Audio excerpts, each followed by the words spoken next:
Good evening, ladies and gentlemen, and welcome to your news edition. These are the headlines. The Army General Said Tengriha, Minister Delegate to the Ministry of National Defense, Chief of Staff of the People's National Army, starts an official visit to the Republic of Korea to take part in the International Aerospace and Defense Exhibition ADEX 2025 upon the invitation of the Ministry of National Defense of the Republic of Korea.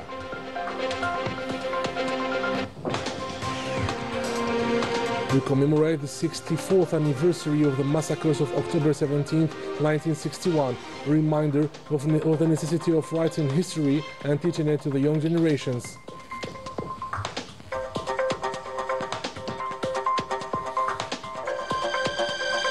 In France, the former minister Bruno Retailleau is once again at the heart of a controversy as his colleagues accuse him of leading his own party to implosion.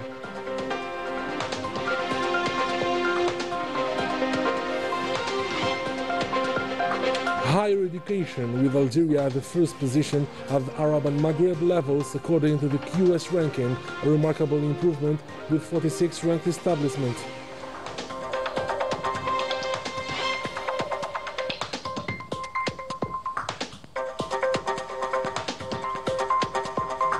At the end of this edition, we will take you to the English Café, a place where you can improve your English level and have fun at the same time. Welcome back.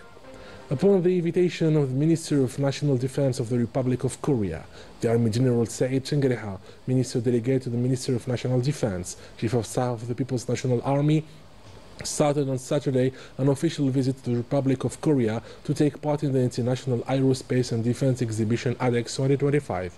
This visit is part of the reinforcement of the cooperation between the PNA and the Armed Forces of the Republic of Korea, and will be the occasion for both parties to review the issues of common interest.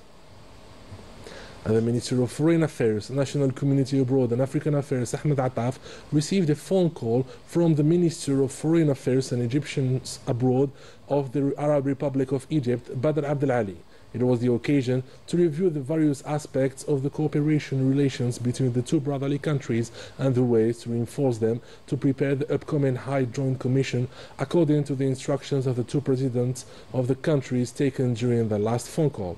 The two ministers also discussed urgent regional issues such as the Palestinian cause following the start of the ceasefire in Gaza and the situation in Libya. This Friday marked the 64th anniversary of the October 17, 1961 massacres, a day to remember the brutality of the French colonialism and sacrifices of the Algerian migrants who peacefully demanded Algeria's freedom and received a fatal answer. Najah Tiyar with the details. A date forever etched in history, October 17, 1961. Stands as a reminder of a crime against humanity. Responding to the FLN's call, thousands of Algerians marched peacefully through the streets of Paris, demanding an end to the colonial rule and asserting their right to independence, but they never returned home that day. What followed was a brutal and calculated repression, as historians later revealed when uncovering the events and the orchestration behind the tragic night. In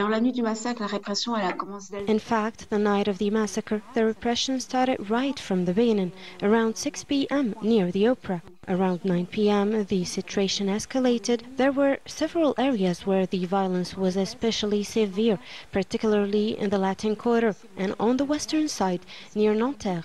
There, the police fired live bullets at the demonstrators. Some were shot dead, and we also know that others during that night died suffocated or beaten. The violation of that night was planned and organized under the pretext of maintaining order. The repression took the form of a manhunt targeting Algerians not for their legitimate march, but simply for their identity. More than 12,000 people were arrested that very evening, which is enormous. It was massive violence, collective and racial, that encouraged further brutality. It was far from any logic or law. This was a colonial war taking place in the very heart of Paris. For decades, silence prevailed, pushing this tragic event to the margins of history. and erasing it from the official French narratives. Only with time, through the work of numerous Algerian and French historians, and the preservance of victims' families, did this dark chapter begin to re-emerge in collective memory. It was first commemorated thanks to the efforts of Paris city officials, particularly the mayor Bertrand Delanoë. Today, many municipalities across Paris have named streets in memory of the victims, but the full story has yet to be written. It deserves greater recognition and accountability, especially regarding the responsibility of the law enforcement. We still don't know the exact number of victims. It is estimated to be several hundreds. What's important is that this event is now taught in schools, both in middle and high schools. October 17th remains a sensitive date as it has yet to be fully acknowledged by all France's political class. It has been recognized as a massacre by President Emmanuel Macron, following earlier acknowledgements from François Hollande, as well as members of the Socialist Party, the Communist Party and the Greens. However, anti-Algerian movements, often linked to the far right, still refuse to recognize the Algerian struggle for independence, a denial that continues to hinder full historical recognition. Marked by deep wound and long silence, October 17, 1961 remains engraved in Algeria's memory, a symbol of endurance and a demand for justice and acknowledgement.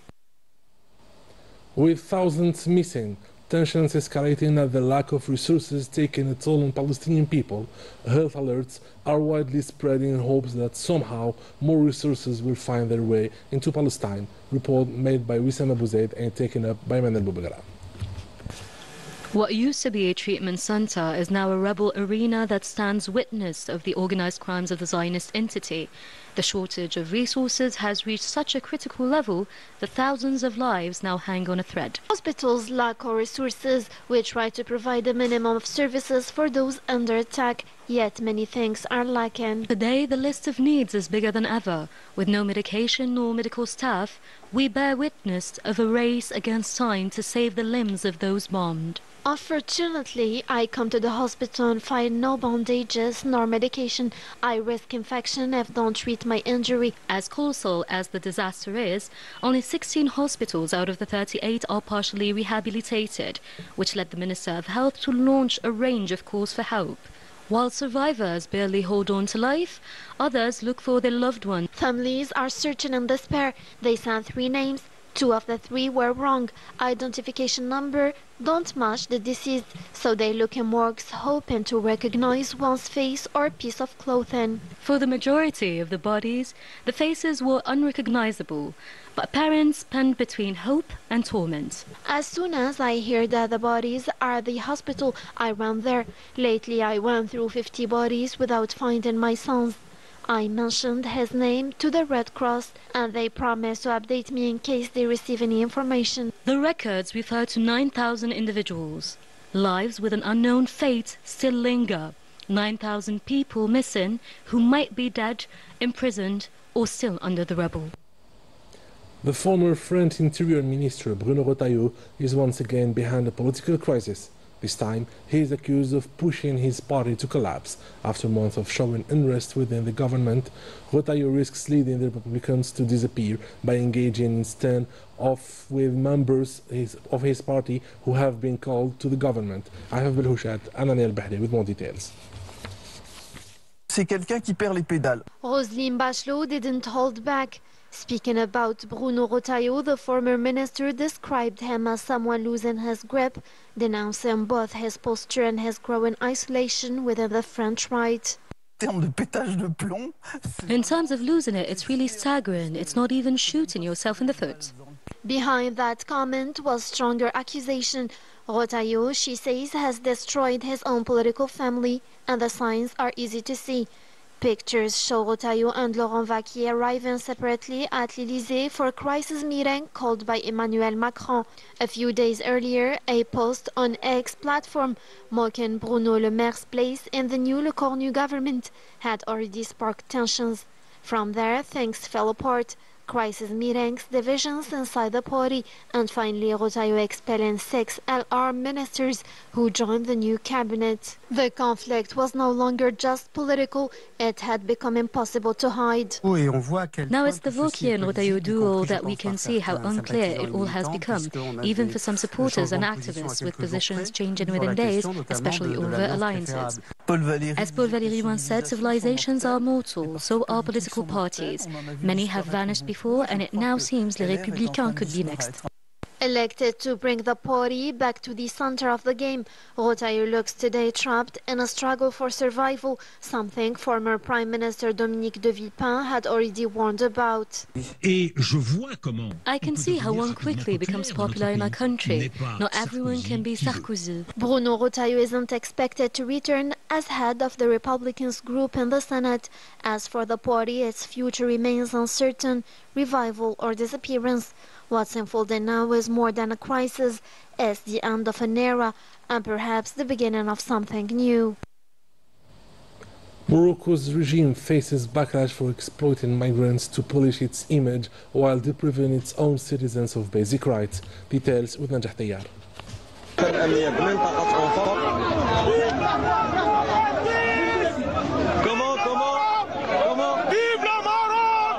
The Makhzen appears ready to do anything to silence the Moroccan people's demands. Even through questionable means, it has exploited thousands of sub-Saharan migrants, once hoping to reach Europe, now granted refugee status in exchange for loyalty to a discredited king.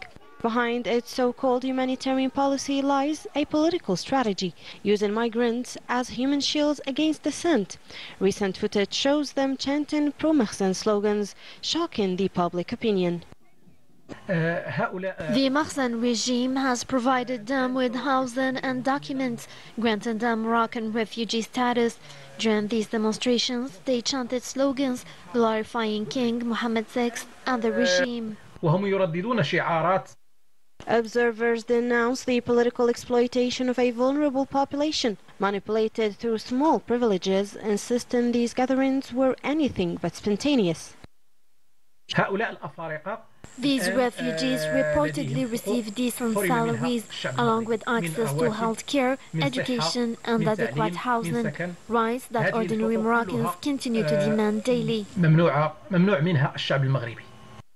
In Morocco, migrant suffering has turned into a political weapon in a state that routinely violates human rights.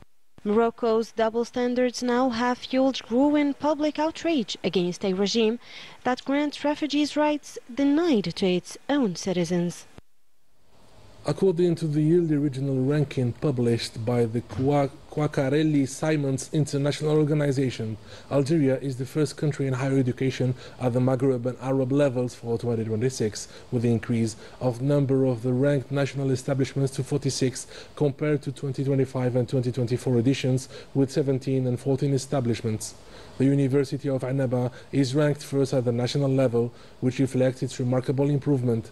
The QS ranking evaluates and compares the performances of higher education establishments in the region based on an analysis with 10 main indicators, including academic reputation, the teacher-student ratio, the scientific publications, and the foreign teachers and students rate.